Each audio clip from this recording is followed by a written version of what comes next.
732-545-9282 or toll free at 888-545-9282. Your state, your home, your voice. Jersey Central with Bert Barron on the new Talk Radio 1450 WCTC. It's 7:37. We're back on Jersey Central on the new Talk Radio 1450 WCTC, the voice of Central Jersey. It's Bert. Good to have you here. Listen for the voice of Sparky Lyle. He is ready to go. You will hear him sometime between now and 8 o'clock.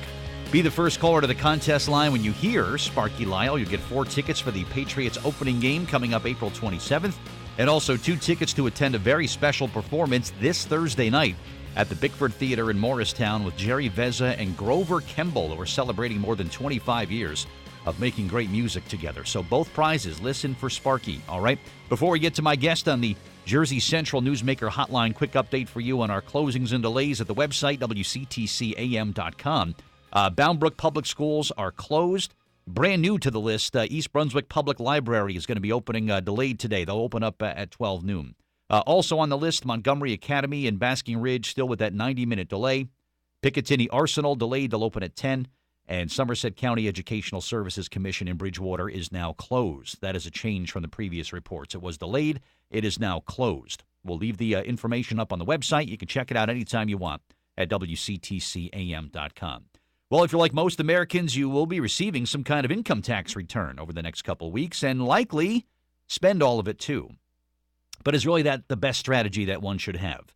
Joining me now on the Jersey Central Newsmaker Hotline, I want to welcome in Jim Hiles. He's a managing partner at First Capital Advisors Group located in Little Silver, New Jersey. He's here this morning with some tips on what to do with your return to prepare for future expenses or even retirement. Good morning, Jim, and thanks for your time today. How are you? Good morning, Bert. How are you? I'm good. I'm seeing more and more, whether it's people selling cars or selling home improvement or selling vacation, that are screaming at people, hey, you're getting your tax return back. Why not spend it here? Why not spend it there? And I guess everybody's situation is different, Jim, when it comes to getting that tax return back, isn't it?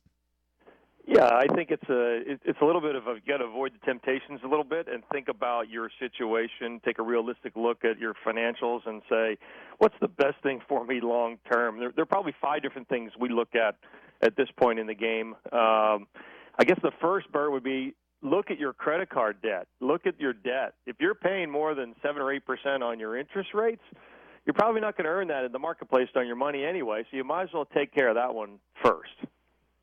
Yeah, start with something like that. And I guess the people, Jim, unfortunately, that run up debt, boy, when they get that return back, that is like found money for them. And you got to really twist somebody's arm to say, look, you should use this money to pay off some of this debt instead of just going out and spending it away on something. Sometimes it's hard to convince people of that.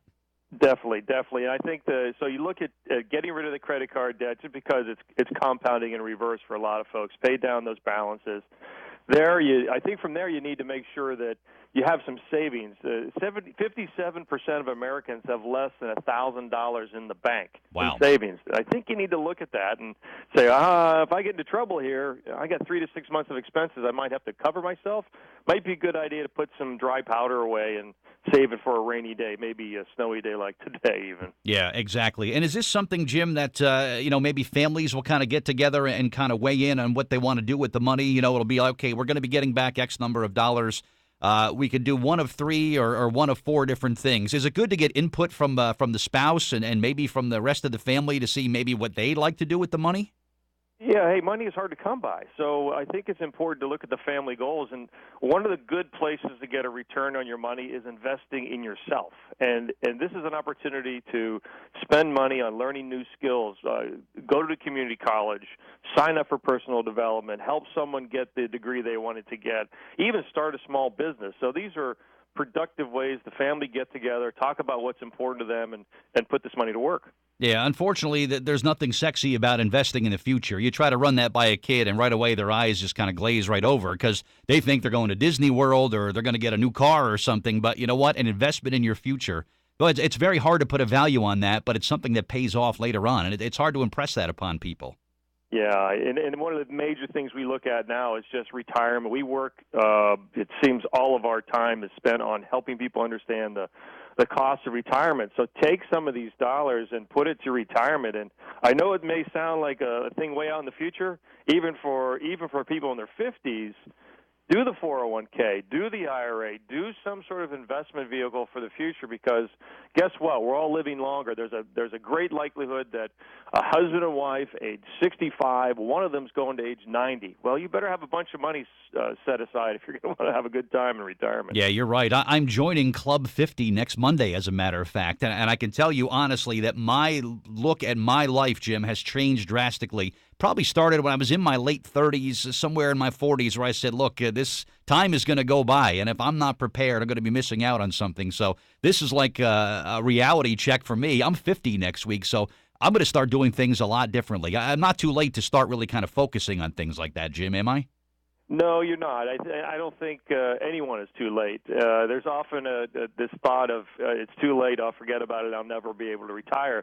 That's not necessarily the case. You may have to adjust your lifestyle somewhat, but we're all going to get to a point where our money is going to have to basically pay our paycheck for us. And the more you can put away, the better off you're going to be, the happier retirement you're going to have. Yeah, Jim Hiles is with us this morning here on WCTC, managing partner of First Capital Advisors Group, and we're talking about the tax return thing.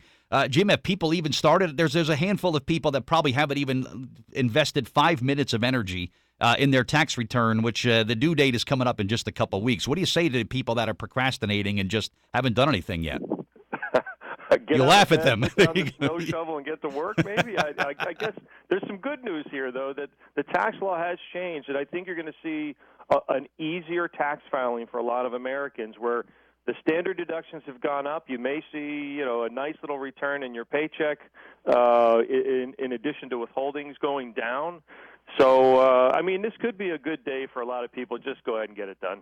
Yeah, don't put it off any longer. Exactly. And also, Jim, as we wrap up here, and I'll get some contact info from you in a second, how do you impress upon people that when people say, look at me, look at all this money I got back in my tax return, how do you impress upon them that, well, the reason why you're getting so much is because you overpaid throughout the entire year? And people are like, well, now I don't feel so good about this money now, knowing I could have had it all along. How do you get people to change that mindset? Well, it's funny. You're basically giving the government a loan with your own money. So if you think that they deserve it, then that's good and very American of you. But it's really your own money that you're spending here. You're getting back your own earnings. So think of it that way and take care of yourself. I guess break even is best case scenario. What if you try to limit it to maybe $100 or $200 either way? That's pretty close then, right? I would try. There's some tax calculators you can look at. They're online. They're free. You can go put some numbers in there and kind of get a feel for what your withholding should be. Mm-hmm. And that's probably the easiest thing to do. But, yeah, guess a little bit to the conservative side. Maybe have a little more money in that withholding box than you think. But bottom line is don't over-withhold if you get a chance. There you go. Good stuff. Jim, if someone is interested in more information about what we talked about this morning, how do they reach out to you? Look at our website, which is First Cap ADV. That's First FIRST CAP ADV. First Capital Advisors Group. All right, Jim Hiles, I appreciate the time this morning, and I think you're right. People who are going to be dealing with the snow this morning and maybe going to the office a little bit late just might start diving into the taxes. But good to talk to you today. Greatly appreciate it, and hopefully we could talk again soon. All right? All right, Bert. Thank you. Have a good day. You as well. Thank you. All right, Jim Hiles, my guest here on WCTC.